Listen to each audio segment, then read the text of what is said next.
In this position, black is totally winning. What happens to white's center?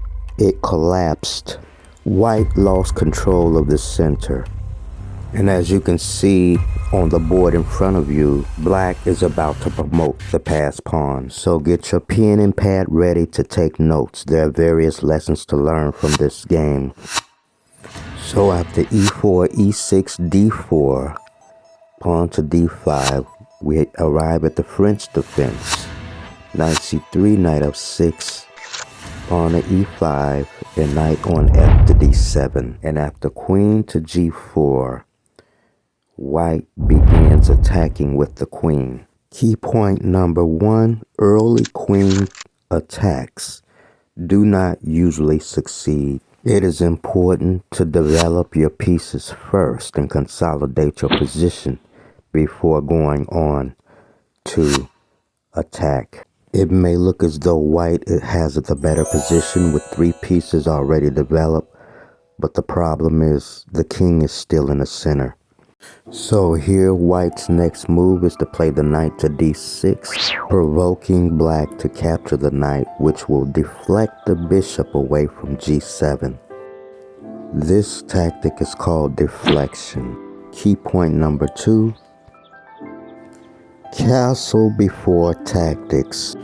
Although white succeeded in deflecting black's bishop, yet black was able to find a move to counter white's attack. Queen to f6. The knight on d7 defends the queen on f6, and the queen stops white from capturing the rook for free, and there's a trade of queens. But let's take some moves back and see if there was something else that black could have done. So this is the key position in the game. The move that was played was bishop captures pawn on e5. Here, another move was bishop to b4 check, and then pawn to c3. And the move to play here is pawn takes pawn on c3, queen takes h8, and the move is to block with the knight. Now white has some options here.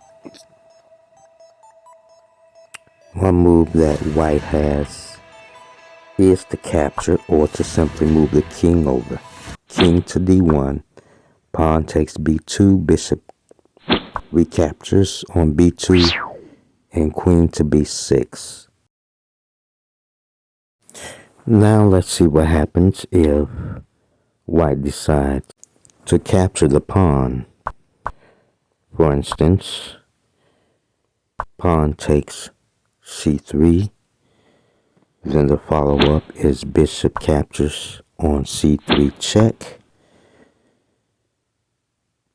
and after bishop d2, the rook on a1 is lost. Bishop to h6 threatens to win the knight on f8. Look for the in-between move, bishop to c3 check. White can move the king or simply interpose with the knight.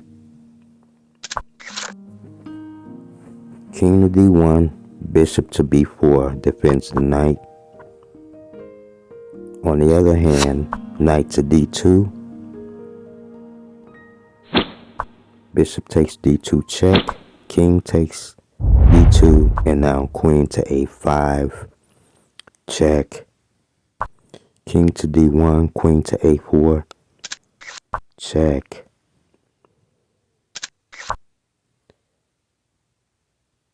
And queen to a3 defends the knight on f8. Now let's get back to the game.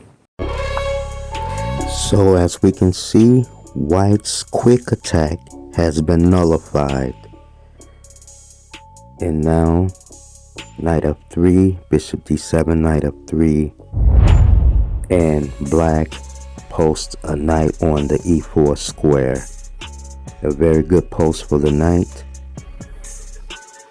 So far, Black not only achieves equality, but now has the initiative.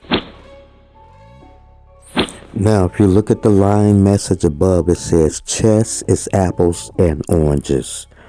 What does that mean? Well, for starters, Black plays the pawn to c5 and is about to start a pawn avalanche. The phrase term apples and oranges in chess is that you suffer a disadvantage in one area in order to gain an advantage in another area. Although White has the healthier king side and the better pawn structure on the queen side, Black has the initiative to attack by running a pawn avalanche and will gain total control of the center by way of pushing pawns. Additionally, Black's rooks are connected. So the question to ask here, which is greater, White's apples or Black's oranges? If you look at the board, Black has control of the dark squares and has a healthy light square bishop.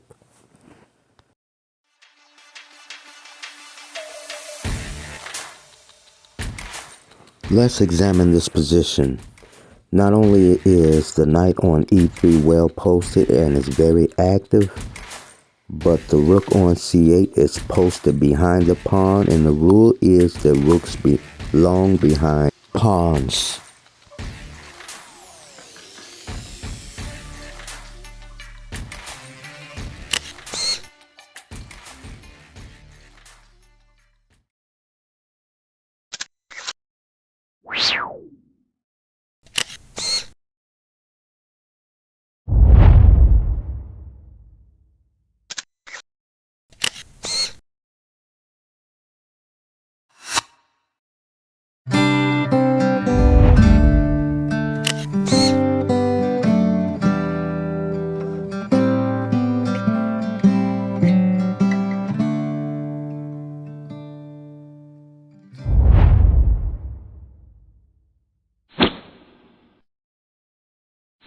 And in this position, Black's knight certainly proves to be more effective than White's bishop.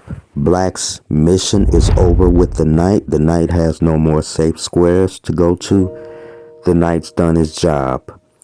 Now it's time for Black to follow up with in-game tactics. It is time for the knight to die.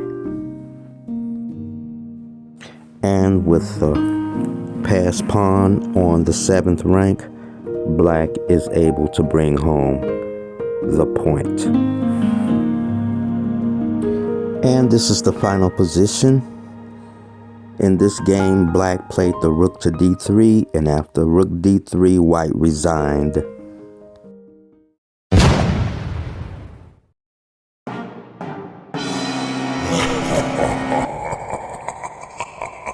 In this position, White uses a tactic called deflection. How do you continue if you're playing White? You may pause the video and try to figure it out yourself.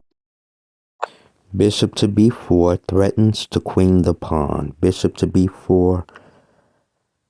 Black has to keep the eye on the knight.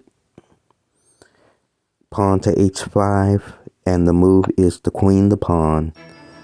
Black has to take the queen, and after capturing the queen, the knight on e5 is lost.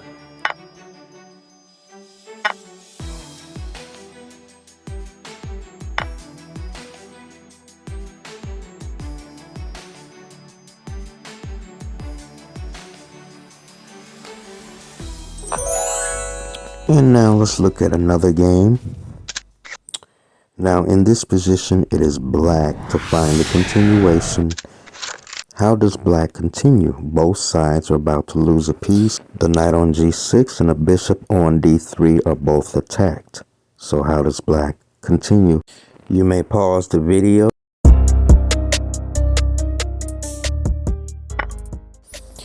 You might as well get a pawn for your piece. Knight takes on f4, hitting the queen, and after White recaptures, Black continues with pawn captures bishop on d3, and after the recapture, rook captures pawn on f5, hitting the queen a second time.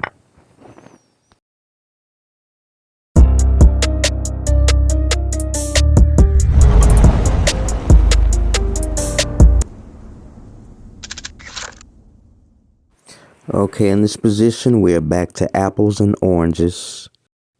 White's queen is being attacked by the pawn on b6. You're playing the white side. Rook takes rook on c8 is the way to continue. And after pawn captures queen on a5, white will continue by taking the other rook on a8. Now the advantages versus disadvantages. White has 2 rooks and a bishop versus black's queen, knight, and bishop. And white's position is better. The pawn on b3 cannot be captured. The bishop will protect the pawns, the light square bishop, and after the trade of knights, white just simply connects the rooks and the bishop holds the pawn. There's nothing on the queen side, so white can just focus the attention on the queen side now. The queen side and in the center. And look at the position. Queen and bishop versus 2 rooks and a bishop. In this game, white was able to bring home the point again. The only thing that white has to do here is to watch out for the mate threat on g2. So the f pawn stays intact, and so does the g pawn.